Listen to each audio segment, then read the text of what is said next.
जालना येथील जिल्हा सामान्य रुग्णालयात उपचारासाठी दाखल झालेल्या एका महिला रुग्णाला योग्य उपचार मिळत नसल्याने वंचित बहुजन आघाडीने कठोर भूमिका घेतली।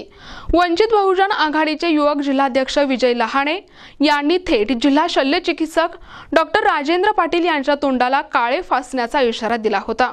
या गंभीर इशाऱ्यानंतर आरोग्य प्रशासन खडबडून जागे झाले आणि संबंधित महिला रुग्णांवर तात्काळ उपचार सुरू करण्यात आले।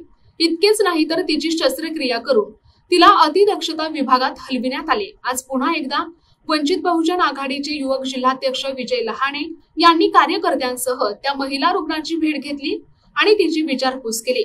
यावेळी त्यांनी जिल्हा शल्य चिकित्सक डॉक्टर राजेंद्र पाटील यांच्याकडे अशी अपेक्षा व्यक्त केली की ज्याप्रमाणे या महिला रुग्णाला वेळेत उपचार मिळाले त्याच पद्धतीने इतर सर्व रुग्णांनाही योग्य आणि वेळेत उपचार मिळायला हवेत।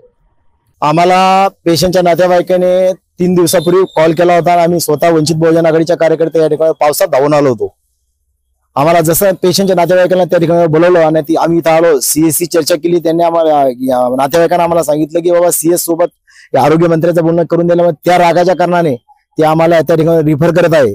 आम्ही त्या सीएसला कॉल केला माझ्या फोनवर आणि सीएसला आम्ही या ठिकाणी ठणकावून सांगितलं की ताबडतोब याचा उपचार ह्या ठिकाणी करा, इथं याला हलवू नका आणि आपलं एवढं मोठं हॉस्पिटल असून काय कामाचं आहे म्हणून आम्ही त्यांना इथल्या जे आरोग्य अधिकारी सीएस त्यांना आम्ही या ठिकाणी जॉब विचारला आणि त्यांनी तातडीने त्यांना इथं आयसीयू मध्ये भरती करून त्यांचा इलाज त्या ठिकाणी चांगल्या पद्धतीने केला। आम्ही त्याची आता पाहणी केलेली आहे। त्या जो पेशंट होतं अनिता राजू ससाने ते मला वाटतं शहागनचं पेशंट आहे। ते आता एकदम समाधानीकारक पेशंट आहे। आम्ही त्यांना भेटलो, आता त्याची प्रकृती विचारली, ते एकदम चांगलं झालं, कोणी टॉर्चर केलं नाही।